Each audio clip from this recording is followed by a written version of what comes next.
আশা করছি আজকের এপিসোডটি আপনাদের ভালো লাগবে।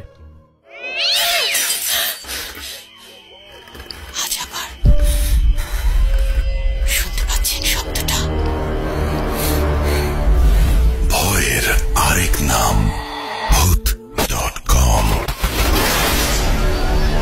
with Russell। যেভাবে লেখা আছে আমি সেভাবেই পড়ছি। আসসালামু আলাইকুম রাসেল ভাই ও প্রিয় লিসেনার, আশা করি আপনারা সবাই আল্লাহর রহমতে ভালো আছেন ও সুস্থ আছেন। আমি সিফাত। আমি বর্তমানে ভূত.com এর একজন মডারেটর হিসেবে নিযুক্ত আছি। এই চলমান করোনা পরিস্থিতির মধ্যেও অনেক কষ্টে ঘটনা কালেক্ট করে পাঠাচ্ছি শুধুমাত্র আপনাদের একটু আনন্দ দেবার জন্য। আপনাদের কাছে ঘটনা গ্রহণযোগ্য হলেই আমার কষ্ট সার্থক হবে। আমি ভূত.com নিজের পরিবার মনে করি, আর পরিবারের জন্য কিছু করতে পারাটা কতটা আনন্দের আপনারা সকলেই তা নিশ্চয়ই জানেন। আজ আমি আপনাদের সাথে যে ঘটনাটি শেয়ার করব তা ইন্ডিয়ার কোনো একটা স্থানে ঘটা ঘটনাটি আমি কালেক্ট করেছি আমার বড় ভাইয়ার এক বন্ধুর কাছ থেকে। আমার বড় ভাইয়ার নাম সাকি। ভাইয়ার বন্ধুর বোনের সাথে ঘটনাটি ঘটে। আমি ভাইয়ার বন্ধুর ভাষায় ঘটনাটি শেয়ার করছি যেন আপনাদের বুঝতে সুবিধা হয়। রাসেল ভাই, ঘটনার মাঝে ভুল ত্রুটি থাকলে দয়া করে ক্ষমা সুন্দর দৃষ্টিতে দেখবেন। আমি সরাসরি ঘটনায় চলে যাচ্ছি। ঘটনার সময়কাল আজ থেকে ৮-৯ বছর আগে। আমি তখন সবেমাত্র পড়ালেখা শেষ করে নতুন চাকরিতে জয়েন করেছি। আমার বাড়িতে ছিলেন আমার বাবা, মা আর আমার ছোট বোন লিলি, ছদ্মনাম। লিলি পড়ালেখায় ছিল এতটাই ভালো যে প্রতিটি বোর্ড এক্সামে ট্যালেন্ট পুলে বৃত্তিও পায়। তার স্কুল কলেজের সকলের কাছে সে খুব পছন্দের একটি মেয়ে ছিল। লিলি স্কুলে থাকতেই সে তার বান্ধবীদের পড়াতে পারত। তার বান্ধবীরা প্রায় দিনই আমাদের বাসায় আসতো লিলির কাছে তাদের পড়া বুঝে নিতে। লিলির ইচ্ছা ছিল সে খুব বড় একজন ডাক্তার হবে। আমার বাবা মাও লিলিকে নিয়ে অনেক আশায় ছিলেন, কেননা লিলির মেধা কোনো সাধারণ মানুষের মতো ছিল না। লেখাপড়ায় খুব ভালো হবার পাশাপাশি খুব শান্ত স্বভাবের মেয়ে ছিল লিলি। আমার পরিবারের সকলেই তাকে অনেক বেশি আদর করত। আমার ছোট মামাও তাদের মধ্যেই একজন ছিলেন। আমার মামা লিলিকে নিজের মেয়ের মতো দেখতেন। আমার মামার বিয়ে হয়েছিল প্রায় 12-13 বছর আগে, কিন্তু ওনাদের কোনো সন্তান ছিল না। লিলিকে তাই তারা অনেক বেশি আদর করতেন। আমার মামা মামি আমাকেও আদর করতেন, কিন্তু লিলির প্রতি তাদের আদরের পরিমাণটা ছিল একটু বেশি। প্রতি ঈদেই তারা লিলির জন্য নানা রকমের উপহার পাঠাতেন। ঈদ বা কোনো উৎসব ছাড়াও তারা প্রায় সময় আমার আর লিলির জন্য অনেক কিছুই পাঠাতেন, কিন্তু লিলির জন্য স্পেশাল ভাবে আরো অনেক কিছু পাঠাতেন। আমার মামা কর্মসূত্রে ইন্ডিয়া থাকতেন, কিন্তু বর্তমানে তিনি মৃত। আমার মামার জন্য আপনারা সবাই আল্লাহর কাছে দোয়া করবেন, তিনি যেন জান্নাতবাসী হন। আমার মামা নিজের জীবনের মায়া ত্যাগ না করলে আজ হয়তো লিলি আমাদের মাঝে বেঁচে থাকতো না। লিলি খুব ভালো ছাত্রী হওয়ার কারণে আমার মামা আমার মাকে প্রস্তাব দেন লিলিকে ইন্ডিয়া নিয়ে গিয়ে লেখাপড়া করানোর। আমার মা একমাত্র মেয়েকে এত দূরে পাঠাতে কিছুতেই রাজি ছিলেন না। আমার মাকে আমি আর আমার বাবা দুজনে মিলে অনেকে বুঝিয়ে রাজি করাই, কেননা এমন সুযোগ সবার ভাগ্যে জোটে না, আর সুযোগ পেলে তা ছেড়ে দেয়া বোকামি ছাড়া আর কিছুই নয়। লিলি ইন্ডিয়া যাবার জন্য এক কথায় রাজি ছিল, কারণ দেশের বাইরে যাবার মতো সুযোগ আমার মামা ছাড়া আমার পরিবারের আর কারোরই হয়ে ওঠেনি। আমার মামা মামি আমার মাকে বলেন তারা লিলিকে নিজের মেয়ের মতো করে রাখবেন আর তার যত্নের কোনো ত্রুটি হতে দেবেন না। আমার মা মন থেকে মেনে না নিলেও তাকে সবার জন্য লিলিকে ইন্ডিয়া পাঠানোর জন্য রাজি হতে হয়। আসলে মায়ের মন সন্তানের জন্য উতলা থাকবে, এটাই তো স্বাভাবিক। লিলিকে ইন্ডিয়া পাঠানোর জন্য যাবতীয় ব্যবস্থা করা হয়, আর কয়েকদিনের মধ্যেই লিলি ইন্ডিয়ায় চলে যায়। লিলি চলে গেলে বাসাটা ফাঁকা ফাঁকা লাগতো। আমি প্রতিদিন তাকে ফোন দিয়ে তার খোঁজ নিতাম। লিলি সেখানে এক মেডিকেলে কোচিংয়ে ভর্তি হয়। এভাবে আস্তে আস্তে 1 বছর পার হয়ে যায়। লিলির মেডিকেল ভর্তি পরীক্ষাও শেষ হয়ে যায়, আর লিলি সেখানে সবার থেকে ভালো মেডিকেল কলেজে ভর্তি হবার সুযোগ পায়। কিন্তু আমার মামা যে শহরে থাকতেন, লিলির মেডিকেল কলেজটি সেই শহর থেকে 125 কিলোমিটার দূরে ছিল। তাই মামা লিলিকে সেই মেডিকেল কলেজের আশেপাশে একটি ছাত্রী হোস্টেল ঠিক করে দেন, আর প্রতি সপ্তাহে একবার করে সেখানে গিয়ে লিলিকে দেখে আসবেন বলে সেই মেডিকেল কলেজে ভর্তি করিয়ে দেন। ক্লাস শুরুর কয়েকদিন আগে লিলি সেই হোস্টেলে চলে যায়। মামা লিলিকে ট্রেনে তুলে দিয়ে বাসায় ফিরে আসেন। বাসায় এসে মামা তার কাজের ফাঁকে প্রায় প্রতি ঘন্টায় লিলিকে ফোন দিয়ে তার খোঁজ খবর নিচ্ছিলেন। লিলিও আল্লাহর রহমতে ভালোভাবেই তার গন্তব্যে পৌঁছে যায়। 10-12 দিন পর লিলি ফোন দিয়ে আমার মামাকে বলে সে একা থাকতে পারছে না, আর তার নাকি খুব খারাপ লাগছে। আমার মামা সেদিনই লিলিকে নিতে সেখানে চলে যান আর লিলিকে নিয়ে বাসায় ফিরে আসেন। লিলি বলে সে কিছুদিন বাসায় থেকে তারপরে কলেজে ফিরে যাবে। এভাবে 15 দিন পার হয়ে যায়। লিলি তার মেডিকেল কলেজে ফিরে যায়। এবারে সে সেখানে গিয়ে নিজেকে কিছুটা কষ্ট হলেও মানিয়ে নিতে সক্ষম হয়। লিলি হোস্টেলে যে রুমে থাকতো সেই রুমটি ছিল ছোট একটি রুম। হোস্টেলটা খুব বেশি বড় ছিল না, আর রুমগুলো ছোট ছোট ছিল জন্য সকলেই সিঙ্গেল রুম নিয়েই থাকতো। লিলির হোস্টেলের সকলেই ছিল তার কলেজের স্টুডেন্ট, আর প্রায় সকলেই নতুন প্রথম বর্ষে ভর্তি হয়েছিল। হোস্টেলে যে কয়েকজন বড় আপু ছিল তারা লিলি ও তার বান্ধবীদের একটা ব্যাপারে সতর্ক করে দেয়। তারা বলে রাত 3টার পর দরজায় আওয়াজ পেলে দরজা না খুলতে, আর তাদের পড়া নিয়ে কোনো সমস্যা থাকলে তারা চাইলেই আপুদের কাছে হেল্প চাইতে পারবে। দরজা খুলতে না করার কারণ জিজ্ঞাসা করলে আপুরা বলেন যা বলছি তাই করো, এর বেশি কিছু জানতে চাইবে না। সিনিয়র হিসেবে আমাদের দায়িত্ব তোমাদের জানানোর। আমরা আমাদের দায়িত্ববোধ থেকে তোমাদেরকে কথাটা বললাম, বাকিটা তোমাদের ইচ্ছা।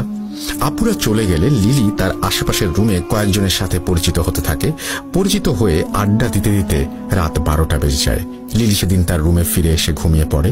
পরদিন থেকে নিয়ম করে কলেজে যাওয়া, ক্লাস করা, ক্লাস থেকে ফিরে এসে বান্ধবীদের নিয়ে রান্না করা, খাওয়া, এসবের পর বাকি সময় লিলি লেখাপড়া নিয়ে ব্যস্ত থাকত। লিলির শুরুর দিকে 15 দিনের মতো বাড়িতে থাকায় রাত 12টা বেজে যায়। লিলি সেদিন তার রুমে ফিরে এসে ঘুমিয়ে পড়ে। পরদিন থেকে নিয়ম করে কলেজে যাওয়া, ক্লাস করা, ক্লাস থেকে ফিরে এসে বান্ধবীদের নিয়ে রান্না করা, খাওয়া, এসবের পর বাকি সময় লিলি লেখাপড়া নিয়ে ব্যস্ত থাকত। লিলির শুরুর দিকে 15 দিনের মতো বাড়িতে থাকায় তার পড়া বুঝতে কিছুটা সমস্যা হচ্ছিল। আপুদের কাছে সাহায্য চাইবে কিনা ভাবতে ভাবতে সে প্রতিদিন রাত জেগে সেই পড়া বোঝার চেষ্টা চালিয়ে যেতে থাকে। প্রতিদিন রাত প্রায় 2:30টা পর্যন্ত সে লেখাপড়া করে ঘুমিয়ে যেত। এভাবেই তার দিনকাল ভালোই চলছিল। দেখতে দেখতে তার পরীক্ষার সময় নিকটে চলে আসে বিধায় সে রাত প্রায় 3:30টা পর্যন্ত লেখাপড়া শুরু করে। এভাবে একদিন একটা টপিক সে বোঝার চেষ্টা করতে করতে রাত প্রায় 3টা বেজে যায়।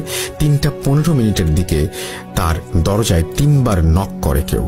লিলি বিরক্ত হয়ে দরজা খুলে দেখে একটি মেয়ে দাঁড়িয়ে আছে। সে নিজেকে আঁচল ছদ্মনাম বলে পরিচয় দিয়ে বলে সে 3য় বর্ষে পড়ছে লিলিদের কলেজে, আর সে নাকি এই হোস্টেলেরই 14 নম্বর রুমে থাকে। জুনিয়রদের কিছু বুঝতে অসুবিধা হলে সে সবাইকে নাকি হেল্প করে। তখন লিলির মনে পড়ে যায় আপুদের কথা। আপুরা বলেছিল কোনো বিষয় নিয়ে তাদের কাছে হেল্প চাওয়া যাবে। লিলি মনে মনে একটু খুশি হলো। সে আঁচলকে ভেতরে এনে বসিয়ে তার কিছু পড়া বুঝতে সমস্যা হয় বলায় আঁচল তাকে সবকিছু খুব সহজে আর সুন্দরভাবে বুঝিয়ে দেয়। লিলি খুব খুশি হয় বড় আপুর কাছে সাহায্য পেয়ে। বাসায় ফোন দিয়ে সে আঁচলের কথা জানায়। আমাকে ফোন দিয়েও আঁচলের অনেক প্রশংসা করত লিলি। আঁচল আস্তে আস্তে তাকে রোজ পড়াতে আসতো। লিলির সাথে আঁচল মাঝে মাঝেই নিজের লাইফের কিছু ঘটনা শেয়ার করত। সে বলেছিল তার নাকি বিয়ে হয়ে গেছে আর তার 7 বছরের একটি মেয়ে আছে। তার হাজব্যান্ড কয়েক বছর আগে নাকি রোড অ্যাক্সিডেন্টে মারা যায়। এরপর থেকে আঁচল টিউশন পড়িয়ে নিজের আর মেয়ের খরচ বহন করে। তাকে লিলি জিজ্ঞাসা করে সে এখানে তার মেয়েকে ছাড়া একা কেন আছে। আঁচল লিলিকে বলে তার মেয়ে তার বাবা মার কাছে থাকে। এভাবেই তারা নিজেদের সুখ দুঃখের কথা একে অপরের সাথে শেয়ার করত। আস্তে আস্তে লিলির সাথে আঁচলের অনেক ভালো সম্পর্ক তৈরি হয়। লিলি অনেকটাই আঁচলের ওপর নির্ভরশীল হয়ে পড়ে। কিছুদিন পর কলেজে এক আপুর সাথে বসে লিলি কিছু পড়া বুঝে নিচ্ছিল। সে দেখে দূরে আঁচল দাঁড়িয়ে তার কিছুটা অভিমান নিয়ে তার দিকে তাকিয়ে আছে। লিলির বিষয়টা খারাপ লাগে। তখনই সেখান থেকে উঠে হোস্টেলে চলে আসে। সেদিন রাতে আঁচল আর লিলির কাছে আসেনি। লিলি ভেবেছিল আঁচল হয়তো রাগ করেছে তাই আসেনি। সে একবার আঁচলের রুমে গিয়ে তার সাথে কথা বলবে ভেবে 14 নম্বর রুমের সামনে গিয়ে দেখে রুমে তালা দেয়া। অনেক রাত হওয়ায় সে আরো কারো কাছে কিছু জিজ্ঞাসা করার সুযোগ পায়নি। পরের দিন সকালে আঁচলকে সে কলেজের ক্যান্টিনের একটি চেয়ারে বসে থাকতে দেখে তার কাছে গিয়ে গত রাতে কেন আসেনি বা কেন রুমে ছিল না সেটা জানতে চায়। আঁচল মুচকি হেসে বলে তার মেয়ের জন্মদিন, সেজন্য সে বাড়ি গিয়েছিল, তাই সে আসতে পারেনি। লিলি আঁচলকে আজ আসতে বলে কেননা তার পরীক্ষার জন্য কিছু পড়া বাকি ছিল যা বুঝতে তার সমস্যা হচ্ছিল। আঁচল তাকে আসবে জানিয়ে তার ক্লাসে দেরি হয়ে যাচ্ছে বলে ক্লাসে চলে যায়। লিলিও ক্লাসে যাবার জন্য চেয়ার থেকে উঠে দাঁড়াতেই দেখে তার কয়েকজন বান্ধবী তার কাছ থেকে কিছুটা পেছনে দাঁড়িয়ে আছে। লিলিকে তারা মজা করে বলতে থাকে সে কার সাথে কথা বলছিল। লিলি উত্তরে বলে সে আঁচল আপুর সাথে কথা বলছিল। এই কথা শুনে তার বান্ধবীরা হাসতে থাকে। তারা বলে কানে ইয়ারফোন লাগিয়ে একা একা এখানে বসে সে আপুর সাথে কথা বলছিল, এইটা তারা মানতে নারাজ। লিলি মনে করে তার বান্ধবীরা তার সাথে মজা করছে, তাই সেও হাসাহাসি করতে করতে ক্লাসে চলে যায়। ক্লাস করে রুমে ফিরে আসে লিলি। সেদিন রাতে আঁচল তাকে পড়াতে আসে। আঁচলকে তার প্রতি কিছুটা বিরক্ত দেখাচ্ছিল। লিলি কারণ জানতে চাইলে আঁচল বলে সে কেন আরেকজনের কাছে তার সমস্যা নিয়ে গেছে আর কেনই বা লিলি তার বান্ধবীদের কাছে আঁচলের কথা বলেছে। লিলিকে সে বলে তার বান্ধবীদের সাথে না মিশতে আর অন্য কারো কাছে হেল্প না চাইতে। লিলি কিছুটা অবাক হলেও সে তার কথা মেনে নেয়, কেননা সে বাড়ি থেকে এত দূর এসেছে শুধুমাত্র লেখাপড়ার জন্য। লিলি আরো খেয়াল করতে থাকে আঁচল যখনই তার রুমে আসতো তখনই রুমের তাপমাত্রা কমে যেত আর খুব হালকা একটা বাজে গন্ধ তার নাকে ভেসে আসতো। সে আঁচলকে জিজ্ঞাসা করলে আঁচল বলতো সে কোনো গন্ধই পাচ্ছে না। লিলি মনের ভুল ভেবে ব্যাপারটাকে পাত্তা দেয়নি। কিছুদিন পর আঁচল এসে বলে সে 4 দিনের জন্য বাড়িতে যাবে কারণ তার মেয়ে কিছুটা অসুস্থ। লিলি আঁচলকে তার ফোন নাম্বার দিতে বললে আঁচল জানায় সে ফোন ব্যবহার করে না আর তাকে চিন্তা করতে মানা করে, কেননা সে ঠিক 4 দিন পরই নাকি ফিরে আসবে। লিলির পরীক্ষা থাকায় আঁচল তাকে গুরুত্বপূর্ণ কিছু টপিক পড়ার জন্য বলে যায়। লিলি পরের দিন পরীক্ষার হলে গিয়ে দেখে আঁচল তাকে যা যা পড়তে বলেছিল হুবহু তাই তাই পরীক্ষায় এসেছে। লিলি এসব দেখে অনেক বেশি খুশি হয় আর পরীক্ষা দিয়ে রুমে চলে আসে। এভাবে 4 দিন পার হয়ে 5ম দিন লিলি আঁচলের জন্য অপেক্ষা করতে থাকে, কিন্তু আঁচল ফিরে আসে না। পরের দিন ক্লাস হলে আঁচল এসেছে কিনা দেখার জন্য লিলি 14 নম্বর রুমের সামনে যায় আর গিয়ে দেখে রুমে তালা ঝুলছে। আঁচলের রুমের সামনে লিলিকে দেখে এক বড় আপু এসে তাকে জিজ্ঞাসা করে সে এই রুমের সামনে কেন দাঁড়িয়ে আছে। লিলি তাকে জানায় সে আঁচল আপুকে খুঁজতে এসেছে। এই কথা শুনে লিলির সাথে থাকা বড় আপুর মুখের রং উড়ে যায়। সে দ্রুত লিলিকে নিয়ে তার রুমে এসে তাকে তার ফোন থেকে একটি মেয়ের ছবি বের করে দেখায়। ছবি দেখিয়ে তাকে জিজ্ঞাসা করে ছবির এই মেয়েকেই কি সে খুঁজছে। লিলি ছবি দেখে ছবির মেয়েটিকে চিনতে পারে, কেননা ছবিটি ছিল আঁচলের। লিলির সাথে থাকা আপু তখন আরেক আপুকে ফোন দিয়ে এনে লিলিকে জিজ্ঞাসা করে কখনো কি রাত 3টার পর লিলির দরজার সামনে এসে কেউ নক করেছিল কিনা। লিলি